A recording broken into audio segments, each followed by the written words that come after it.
Welcome to Comic Sans, the podcast about comics for those who are sans knowledge. I'm Yen, the comic half of this podcast. And I am Nat, the sans half of this podcast, slowly losing my semblance of my sansity. Have you thought about what you're going to be when you're no longer sans? Like, who are you going to become? Oh, that's a great question. Because now we all call you Sans Nathaniel Ma. Thank you. Nat, tell me something you've been enjoying recently, a piece of media you're liking. Well, I don't know if I'm enjoying yet. I've not gone through it completely, but I've started listening to Lin-Manuel Miranda's new concept album. Have you heard of this? Oh, is this about the Warriors? The Warriors, yes. Well, I think it's just called Warriors. Come out to play. That's from the movie that the album's based off of. Yeah. I figured. It's a collaboration between Lin-Manuel Miranda and Issa Davis, is I believe how her name is pronounced. And it's basically a concept album for a new musical that they're working on. And I mean, obviously there's a lot of conversation around it because it's the next musical that Lin is, working on since Hamilton. Obviously, he's worked on like a bunch of Disney movies and things like that, but those don't count. And I think anything that tries to follow Hamilton is always going to get a lot of scrutiny, and it's scary. If I was him, I would just have retired after Hamilton. I mean, how could you follow something like that up, right? I don't think you would have retired because I think there's just like an itchiness too. Yeah, maybe. Like I think I would be really scared. That's why I haven't done my best work yet. That's the only thing holding me back. Yeah, sure. But, I think that's why also was pretty smart, in my opinion, that they did a concept album rather than, really just going straight to the stage and I guess putting it out, testing the waters, kind of seeing how people feel about it. And I've seen some mixed reviews. Again, I've not properly sat down and listened to it in terms of really paying attention to the story, but I've been just sort of playing in the background, just listening more to the vibes. No, I think the concept album is such an interesting stage of the musical, part of the process, intrinsic to the musical process. And at Comic Sans, we're all about the process. We're always thinking about the process. Yes, we are. What have I been enjoying lately? Yeah, Thanks for asking, Nat. Hey, Thanks for asking. Huh? You're welcome. Jeez, co-host my ass. Can I say ass? Can. Yes, ass. I've been enjoying dating this recording. Tyler, the Creator's newest album has just dropped.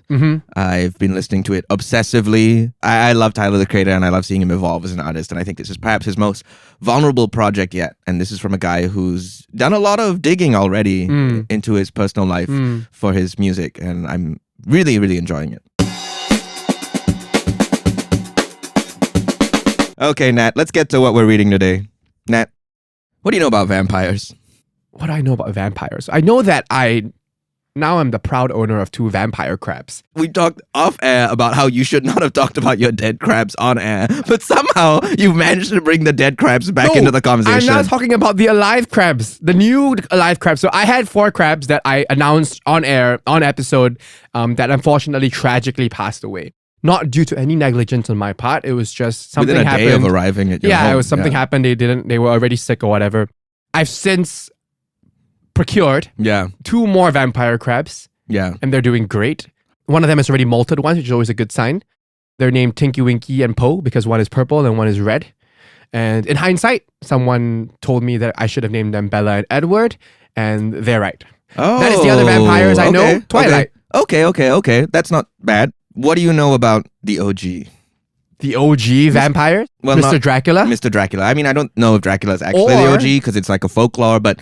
The Count from Sesame Street. That is the OG. No, what do you know about Bram Stoker's Dracula specifically? Nothing. Does it just ring any bells to you? Nothing. Bram Stoker's Dracula is a novel from 1897. Okay. Bram Stoker's Dracula is not the title. I assume it's the author and then the title? Yes, but for some reason we just call it that. I don't know why. I guess there's been many Draculas. Yeah, that's true. Bram Stoker's Dracula follows Jonathan Harker, who goes into Eastern Europe, into Transylvania. Hope that sounds familiar. There is a McFly song, one of my favorite McFly songs called Transylvania. Okay, thank you.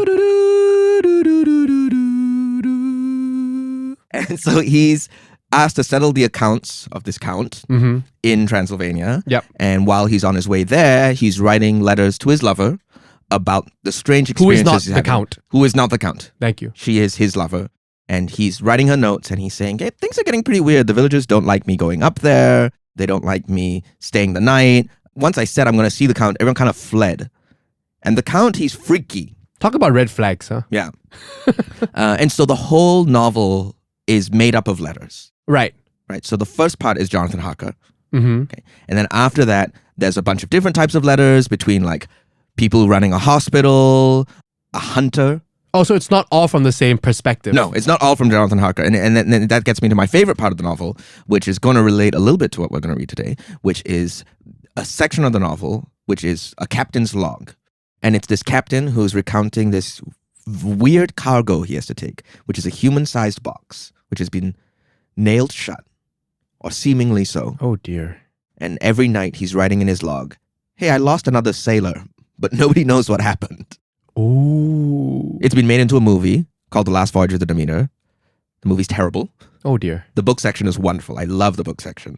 This is the thing about Bram Stoker's Dracula. It's like a century old and it's a page turner. You're just flipping through it. You're very excited by everything that's happening. So when are we reading it on Comic Sans? That'd be so funny if I made you read the first 100 pages of Bram Stoker's Dracula. No cuts, no edits. Live stream. No, so instead we're going to be reading These Savage Shores. Which is about Dracula? But it's about ideas of Dracula in relation to another huge idea, colonialism. Ooh. So These Savage Shores. We're really touching on huge topics this season. Huge topics, right? Capitalism. Marriage, arguably bigger and more important than capitalism. And then, in your eyes. And then in your married third eyes. most important, colonialism. I don't think you should be saying this. These Savage Shores is also a Comic Sans first. It's our first time reading a comic written and illustrated by people from our side of the equator. So it's by Which is the South, to be clear. That is true. You need I should have established that. No, we could be in Canada right now. We could be in Montreal. We're not. We're in Singapore. So These Savage Shores is published by Vault Comics. It's by Ram V and Sumit Kumar. Ram V is one of my favorite comic book writers. When we were planning season 3, I said to our producers, I just want to read a Ram V comic. And we were really having a lot of difficulty because Ram V writes these really, really dense, layered comics, typically in 5-issue chunks. So Right. These Savage Shores is a 5-issue story, starts and ends. Oh, so it's like a standalone graphic novel. Exactly, yeah. And we were trying to figure out, okay, what makes the most sense?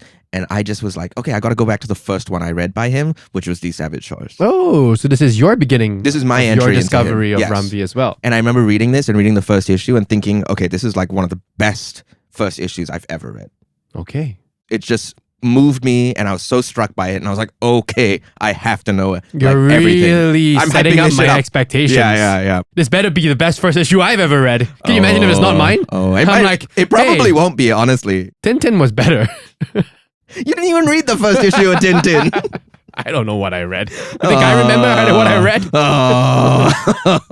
Saga. So Ram V writes in 5-issue chunks. He's also written The Many Deaths of Layla Starr. He's written this other book called Rare Flavors. He's just written a lot of really exciting 5-issue stories, but we're going to go with These Savage Shores. So I hand to you These Savage Shores. I receive These Savage Shores. Who are these other two names on the cover? So that's the colorist and the letterer. We gotta give them credit. You're right. It's Ram V, Sumit Kumar, Vittorio Astone is the colorer, and Aditya Bidikar is the letterer. We'll be right back. You can count on me like 1. What are you doing? 3. What is this? The count. Welcome back. Welcome back from the Savage Shores. These Savage Shores. Let's get the title right. These Savage Shores. These Savage Shores. I think those Savage Shores. No, but to be real, these, I think is a critical word. But let's get into it in a bit. Okay. Nat, as usual, I'm going to ask you for a 5-word summary, not of the plot, but of the feeling, the mood, the ideas. Give me 5 words, Nat. And it's funny that I make you do this, and it's really like so difficult for you every time. Like you're not getting better at it. It is. I'm not. There was one episode that I did really well. That was one episode where you I think it was the bonus episode. Yeah, I think it was here. Because that was conceptual. Yeah. I'm going to say hidden identities. Okay, sure. Okay. And then I'm going to say, this is an easy one. I know we talked about it, but it is a big part of it. I'm going to say colonialism. Okay. Third word I'm going to bring is hungry. Okay. That's a good one. Hungry. That's a good one. The fourth word I'm going to say is What's the mood? pensive. Okay. Pensive. Yeah. And the fifth word, brilliant. Whoa! Okay! That's huge! Okay. And that's the end of Comic Sans. Yay! We did it, everybody! Okay, Nat, now tell our listeners what's the plot as quickly as you can. Of this first issue. Yeah, lay out the players and just say what's going on in this first issue. We begin in this sort of mystical space. Sure. we get a conversation between two lovers. One is clearly some sort of immortal, talking about how the woman is asking this man, I assume, how he came to be, and he gives this like Genesis story of like some immortal mythical whatever. Origins, right? Then we cut to a boat. We cut to a ship. Yant loves boats. And we cut to a man writing a letter. Yes. And we basically learn over the course of this letter that he's on his voyage, and it's interspersed with the crew being very scared around him or his area of the ship. And then we also learn his backstory of how he is a vampire, and he basically killed this woman, drank her blood, and then ran away and returned to what I assume is some sort of commune of vampires. Yeah, he's nobility, right? And they're all vampires? Yeah.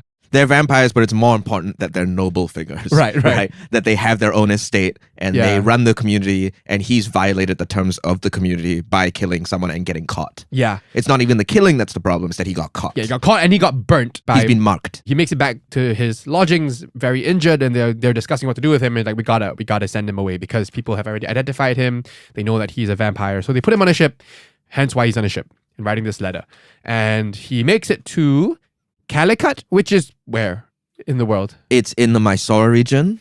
Okay, so what's important is that this is, what's the year, Nat? It says there? 1766. Right, so this is before the full colonization of India by England.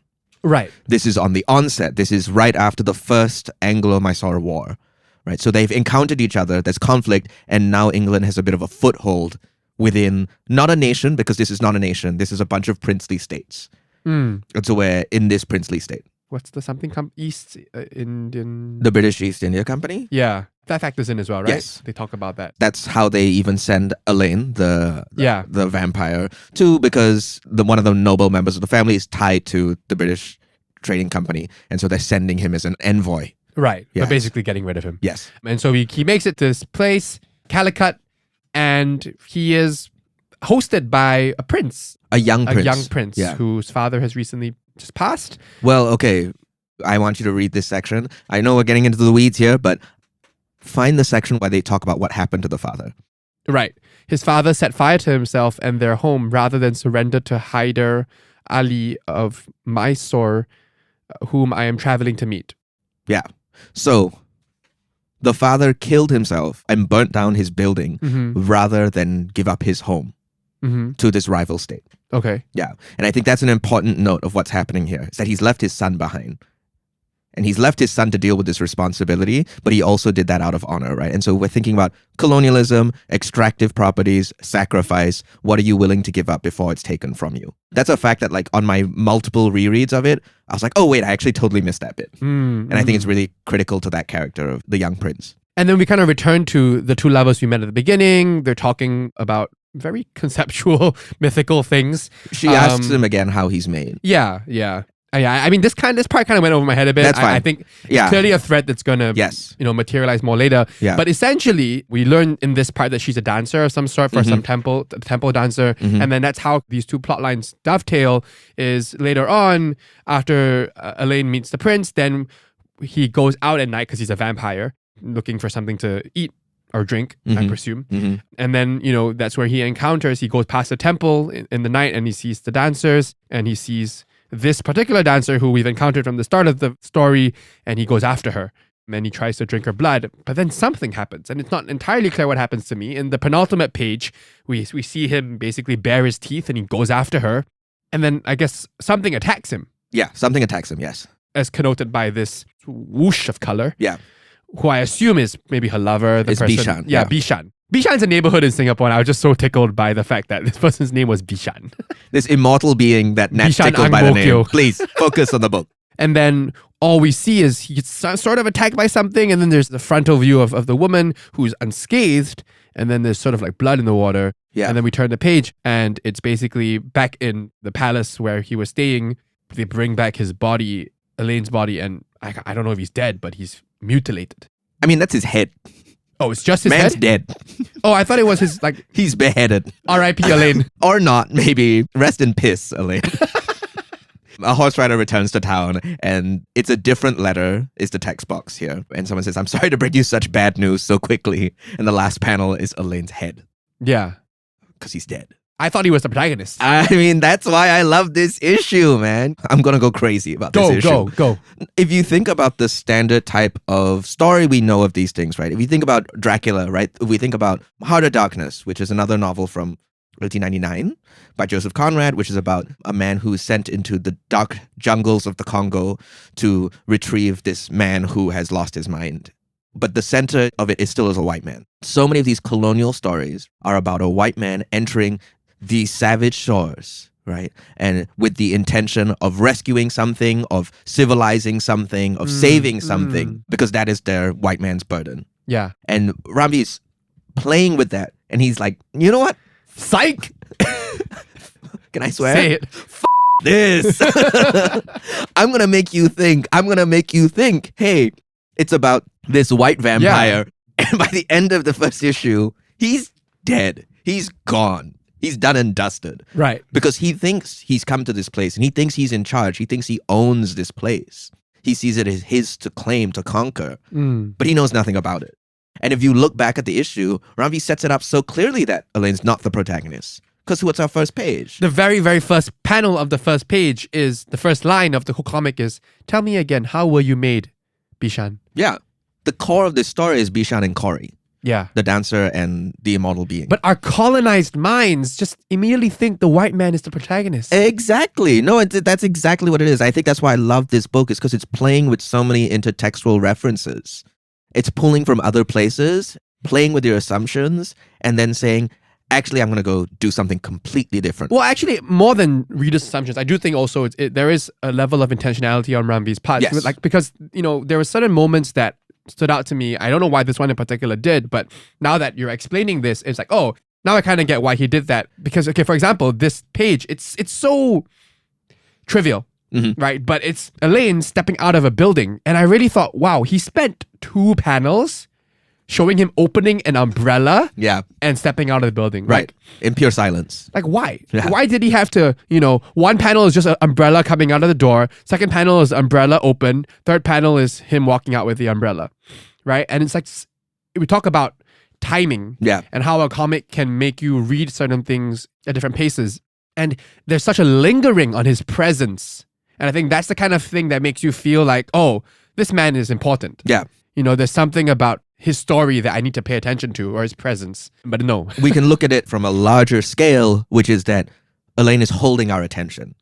He's holding space on this page, and we're forced to engage with him. Like the white man he is. Right? Like he's holding dominion and we're stuck with him, right? And even the next page, he gets one of the biggest look at this. splashes Look at this panel. of the whole first issue. That's a hero shot if I ever saw one. Well, actually, Nat, something that we haven't talked about yet is that the issue is structured in 9 panels. Yes. Right? Do you remember the last 9-panel thing we read? Watchmen? It was Watchmen. There we go. Right. Good job, Nat. A classic of the graphic novel system. And we talk about how the 9-panel system is order, it's structure, it's telling the reader how to engage with things. So the fact that Elaine gets a 6-panel space to himself. Yeah, just him standing on a boat looking towards the shore. Very colonizer sort of He's pose. looking at these shores and thinking, oh, okay, here I am. This is for me now, right? I came, I saw, I conquered. But actually, if anything, if you look at it again, it's also, you look at the paneling, right? You look at the colors. You look at the colors that Vittorio Astone is working with, right? It's so bright. And what can a vampire not stand? Sunlight. So that belaboring of the umbrella, at some level we think, oh, okay, we're supposed to pay attention to him. He's the guy in charge of this page. Actually, it's saying he's in the worst place he could ever be. He doesn't belong here. He does not belong Outsider. here. Yeah. Look how much effort it takes for him to even step outside. Wow. I love this book, man. And his sunglasses here? His sunglasses are sick, dude. He sucks, but Elaine got that shit on. He got that riz. He got the fits. Since you brought up the 9-panel page, I want to point out what I, in my terrible memory, what I believe is one of the coolest Sorry. I didn't know what page it's going to be. Use of the 9-panel page. And it's unbelievable. Okay, so this is the page where Elaine is recounting how he got discovered, caught, and then, pursued and burnt in London. I say it's a 9-panel comic book, it's structured, the pages are structured in 9 panels, but frequently there aren't 9 panels. Yeah. There's the shape of a 9-panel page in terms of, maybe 3 rows of 3, or there's 1 row of 3 and then 1 big row. But this page is a very traditional 9-panel page, 3 by 3. But the way in which you read it is not at all traditional. And the art kind of defies the panel structure. The panel structure. Yeah. Despite it clearly being a 9-panel grid. What stands out to me the most is the bottom 6 panels. It basically shows Elaine jumping out the window, crashing to the ground, and then running away. Yeah. And the background of the 6 panels connects in a seamless manner.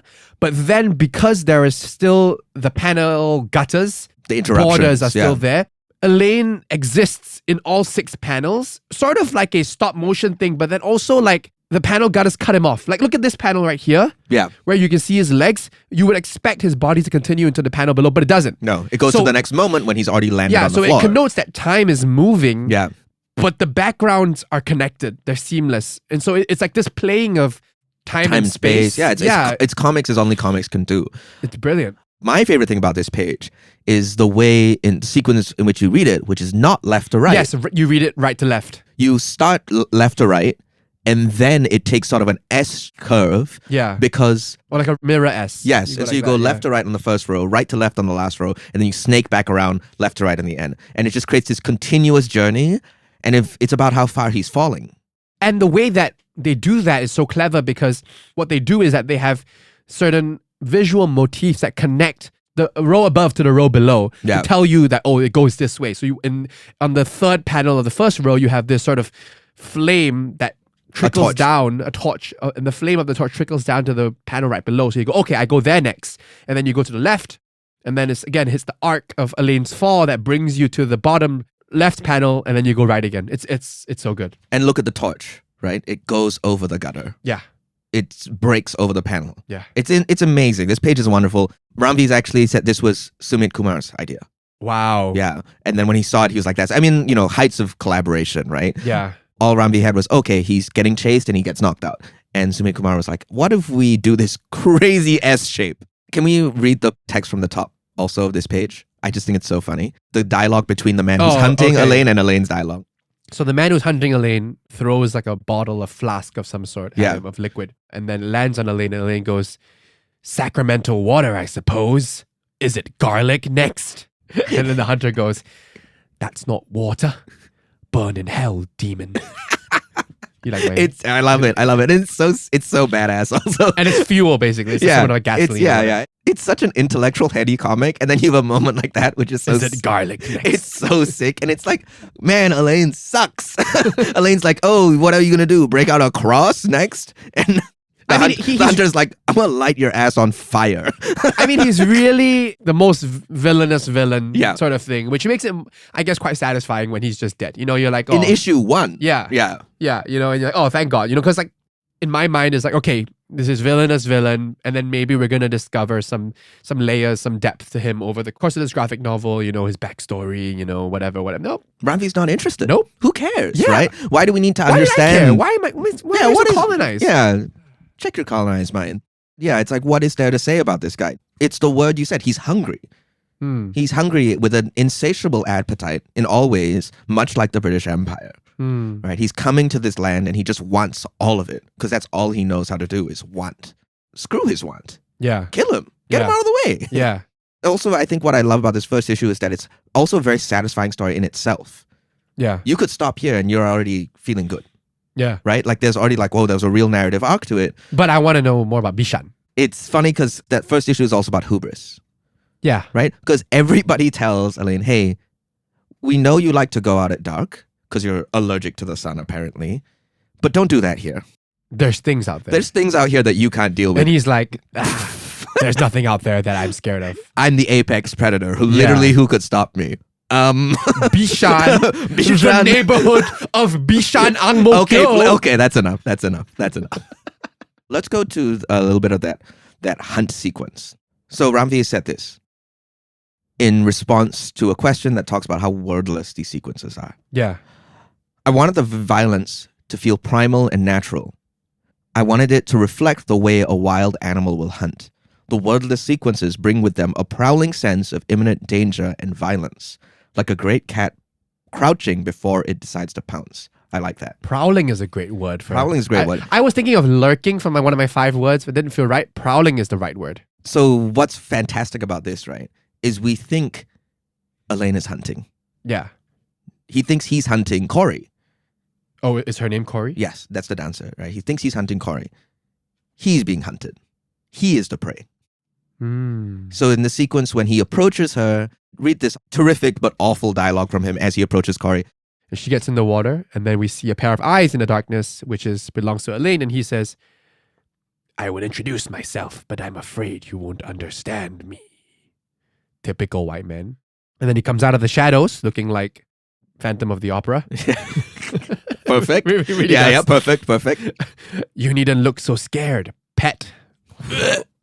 True. Is it not merely the way of things here?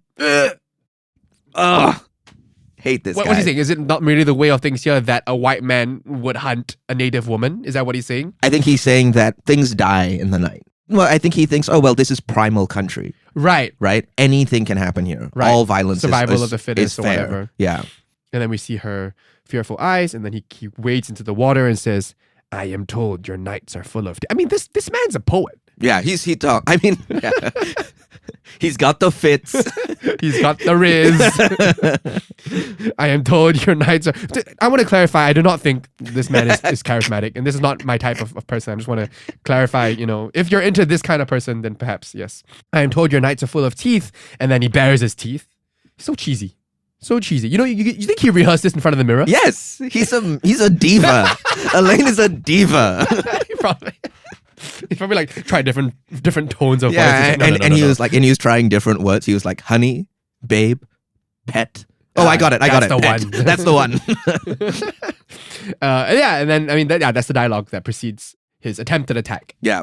What's layered within that dialogue is, oh, you're not gonna understand me. I'm talking for my own sake. He's monologuing. So dramatic. And then he gets his ass beat by Bishan. It's just such a terrific book. Okay, so I'm going to read some more quotes from Ramvi for you. I didn't want to read before because it would give the game away. About Elaine. The world has no identity other than what he bequeaths to it. With that kind of world-defining agency, it was easy to frame him as the protagonist. It was easy to tell people that this erudite, intelligent, well-spoken, in italics, civilized protagonist would be carrying us through our story, only then to have that notion cast aside. At the end of issue 1, perhaps I'm trying to say, enough of that nonsense. I'm not telling the same old silly story again. I love it. Now read on. Oh. But you're right. It's signposted so clearly with the way the comic starts. Like, no, it's so obvious that you saw me look at this first page for like 2 minutes and be like, what's going on here? Who are these people? And then you got to Elaine and you're like, oh, thank goodness, someone I understand. But I mean, also... Got your ass. No, but it's also like the way in it is written. It's very poetic. The first page in this like mythical landscape of Bishan and Corey is very poetic, very abstract, very like ungrounded, right? It's deliberately like kind of disorienting. You just don't know what's going on, what's the context of what you're reading. And so, yeah, and then when you go to the white man story, it is way more grounded, right? I think that's deliberate. It's like, okay, I found my footing. This is where we are. And then you forget about the intro. You're like, oh, that's just some sort of prologue that's gonna matter later. Oh, but no, that's actually the main story. That is the story. Right? It's so intentional. It's so clever. I don't know. Maybe I'm speaking out of my ass here, but it also speaks to like cultures of storytelling, right? Like, cultures of storytelling. Like if you talk about like the oral histories of certain cultures that are more mythical, more abstract, more conceptual, less grounded in our lived realities, there's that cultural aspect versus, the white man culture of storytelling, which is, what we are all, I guess, used to or taught in school. And that's why we find comfort in that. That's why we can so easily find our footing in that style of storytelling. Yeah. Is there something there perhaps? No, absolutely. I think that's such a great read of it, Nat. There's two things I want to bring up in relation to that, which is what Bishan literally is. Right, which we don't really get to in the first issue. But I will tell you what he is, which is he's a Raksasa. Please say more. Did you read the Mahabharata or the Ramayana? Well, we read it in school. Yes. Yes. So, right, the Rakasa, I'm going to be saying it differently every time because there's different spellings of it. But they are the villains of the Ramayana, equivalent of demons, right? They steal Sita away from Ram. Yeah. And they fight Ram and Lakshman and all of that, Yeah. right? And that's what he is. And he is something that is organic to his location. Yeah. Right? He's not a transplant. He's native. That's why These Savage Shores, I think, is such a fascinating title. That itself sets up a certain expectation. Yeah. Instantly, right? Because who is saying it? Who is saying it? Who's the These savage? shores are savage. Yeah. Who is the savage? Yeah. Right? But these is... Maybe it's us. I think it's you. But where are we, right? And it's a sense of, oh, okay, it's someone here in this location saying these shores are savage. It's not those savage shores. It's Elaine has been forced into a place that he's not familiar with, and now he is in these savage shores. He's in our home turf. It's not thus savage shores. Yeah, sure. This thing about cultural storytelling, I think this is a really fantastic point that is made by this terrific comic writer, as in he writes about comics, Ritesh Babu, who has a wonderful essay about this that we're going to link in the show notes. But he talks about the 9-grid panel, which is intrinsically a Western style of telling comic book Well, I mean, stories. comics, I would say, also are intrinsically Western. No? Well, no, you think about manga, you think about manhwa. Okay, true. But I take that. as Ritesh Babu rightly notes, you don't really find the 9-panel grid in those stories. Yeah. You find them in stories by Steve Ditko or Alan Moore. You find them in Watchmen, right? And the fact that Ramvi is using it here, there's something a little, I don't know, there's an act of reclamation in taking it from them. Yeah. But actually, Ritesh Babu's thesis, which I go back and forth on in relation to this book, is that it's actually a sign of entrapment, right? The story is Bishan and Corey's, but they're still forced into the grid. The grid in itself is an organizing principle, which is, what is colonialism other than an organizing principle? Specifically, we think about India as well, right? If we think about partition and we think about the ways they organized the princely states into a way that made the most sense to them, if divide and rule, right?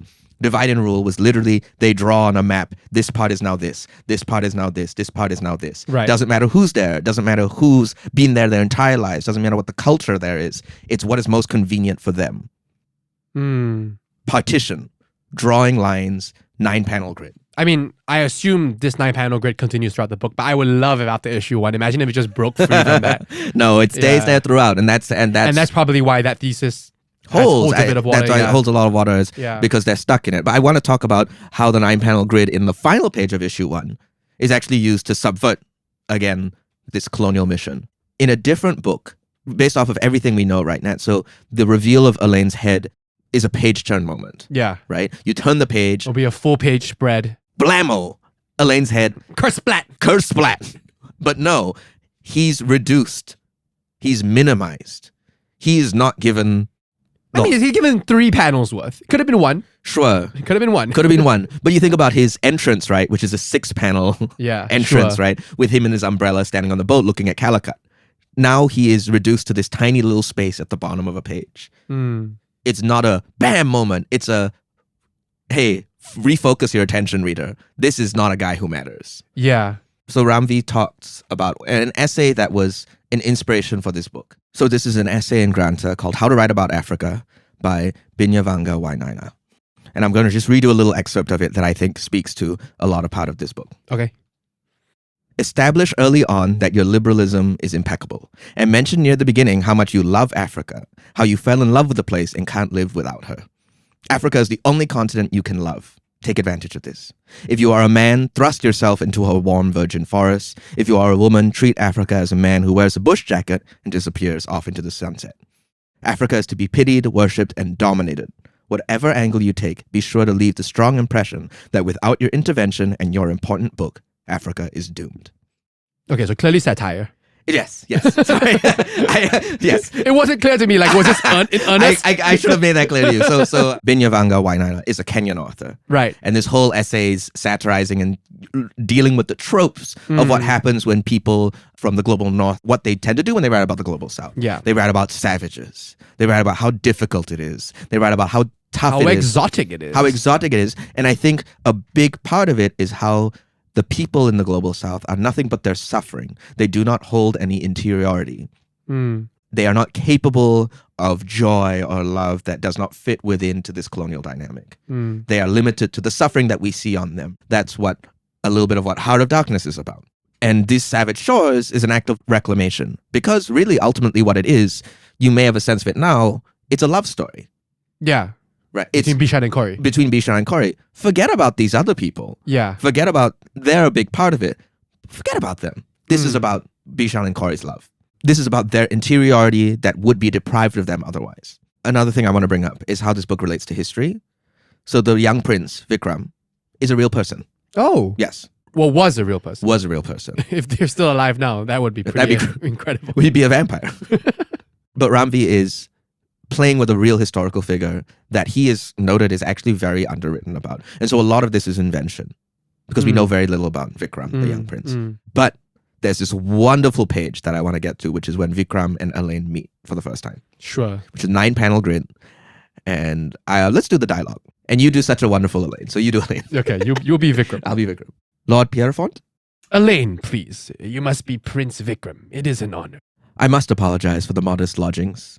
Elaine, you might have heard the palace burnt down in a siege laid by Hyder Ali of Mysore, with whom your Colonel Smith garners favor as we speak. I am sorry. I had heard. It's also why I wasn't here to greet you earlier. I was attending to matters of my father's estate. There has been no want for hospitality on your part, Prince Vikram. I have been made to feel at home. Have you now? What a shot. Oh, we'll get back to it. I'll take your leave then, Elaine, but I must caution you. I've been told of your ailment and that you might walk the grounds at night. If you do, I wouldn't stray far. Savage things roam the nights in these parts. I assure you, my prince, I have nothing to fear from the night.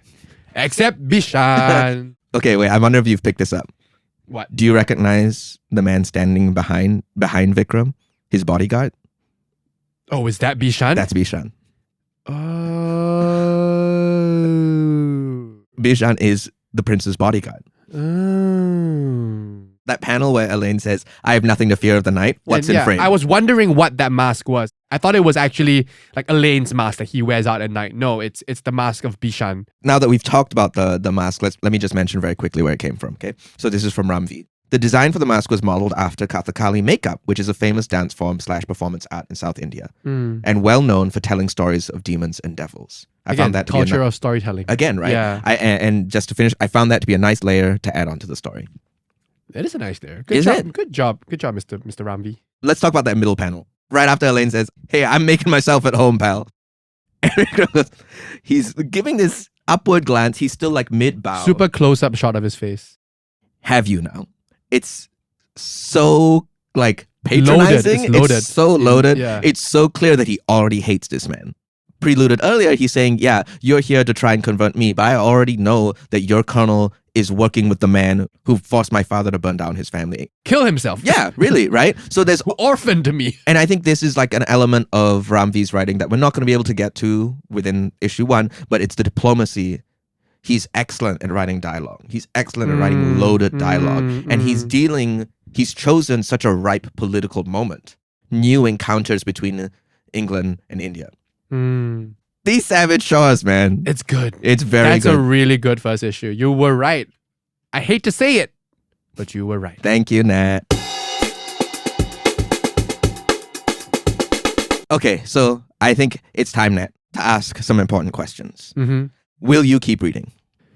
Oh, for sure. Nice. I mean, with a protagonist named Bishan, which is where I went to school. This sucks. This is the worst. When Stanford No, absolutely not. Oh, no. You're really going to sing about Raffles right now? Sir. The main colonizer of Singapore. You're going to talk about Singapore's Elaine? Layers, man. There's layers to my life. You know, as humans, we contain multitudes. No, it's good. Especially now that we've talked about the first issue and we've analyzed the layers of how it's subverting expectations, of how it's dealing with issues of colonization and even the colonization of our own perceptions of stories and how we tell stories. Oh, absolutely. I think it's brilliant, yeah. I guess my follow-up, would you reread it, that first issue? Yeah. Yeah, right? Yeah, There's so much in there. There's so much that we didn't In even fact, get I'm into. just going to read the first issue like 5 times and then I'm done. I think that's a great idea. No, I love the rest of the book. It's a tragedy. It gets sad. So I would say reading the first issue 5 times is going to be a very rewarding experience. I mean, we didn't even get to the fact that the first 3 panels is about a bird. Is a bird getting into the nectar of a plant. You Which know, is, what is a stronger metaphor for what we're talking about For here? the first- Extractive. Ooh. For the first 1 minute, I thought the bird was saying this. Okay. Some things you can keep to yourself. Some things you're better off. I shouldn't have given you Flintstones. You're just too excited Let's to be... get back to the extractive nature of pollination. Thank you. You just want all the animals to talk, which is an excellent part of the essay I was referencing at How to Write About Africa. There's a whole paragraph about how always humanize the animals. Nice. Always side with the elephants. Let the elephants riot and run rampant, but never let the humans. And the lions are the villains. Yes. And then what about the hippos?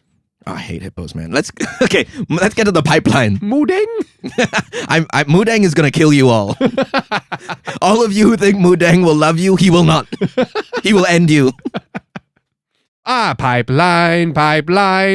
Come on, everyone. It's pipeline time. Wonderful. You know, we forgot that. We forgot so many things in the first episode. We were rusty. We forgot the media. Yeah. What are we watching right now? We forgot the pipeline song. You forgot the pipeline song. But we're back. Yeah. We're back on track.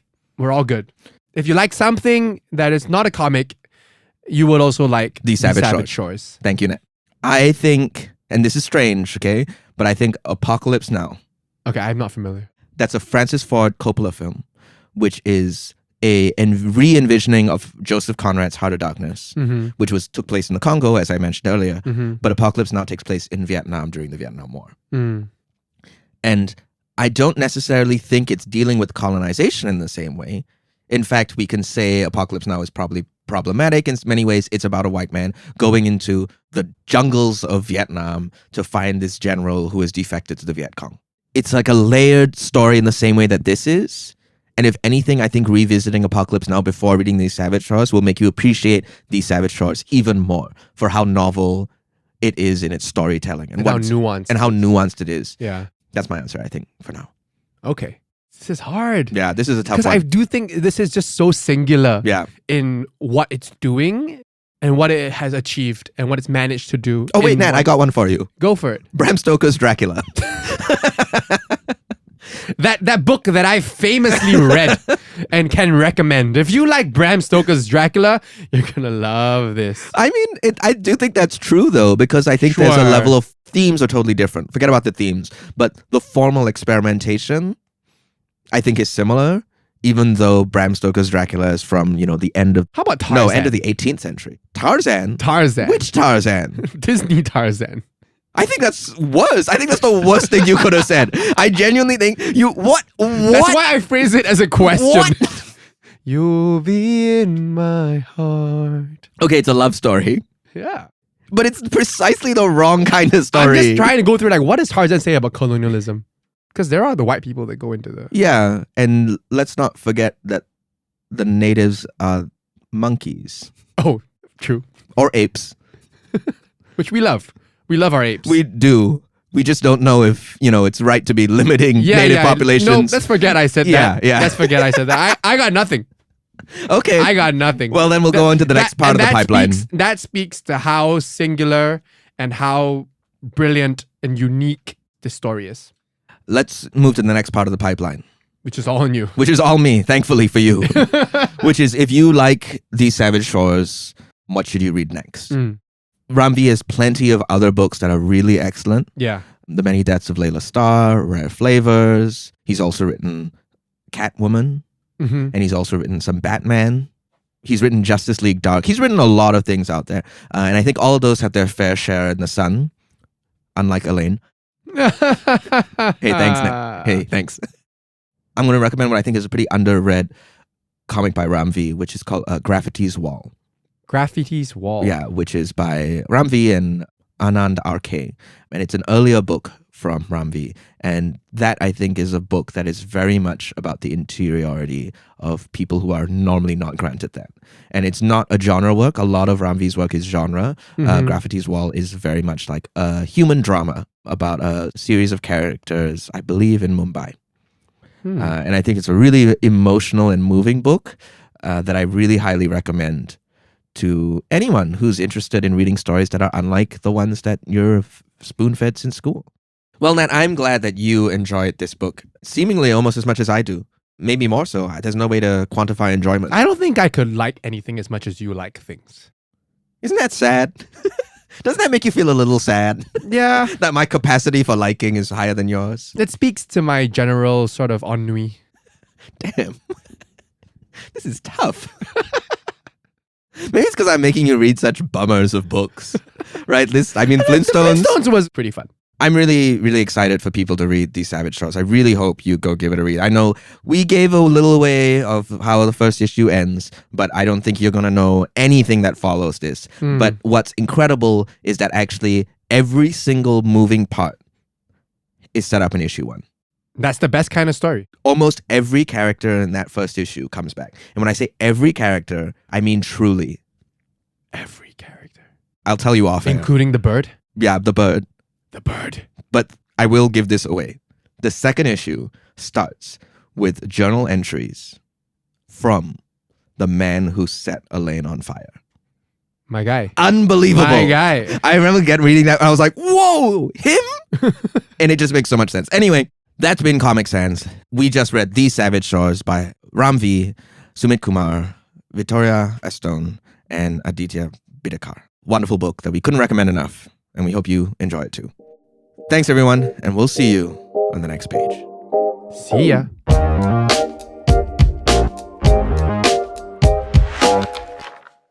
Thanks for listening to Comic Sans. This is an Andaz Productions podcast hosted by Yant and Nathaniel Ma and produced by Scott Lee Chua and Roshan Singh Sambhi. This episode was audio edited by Maddy Searle, video edited by Kit Ling Leong, and transcribed by Danielle Anne Espinosa.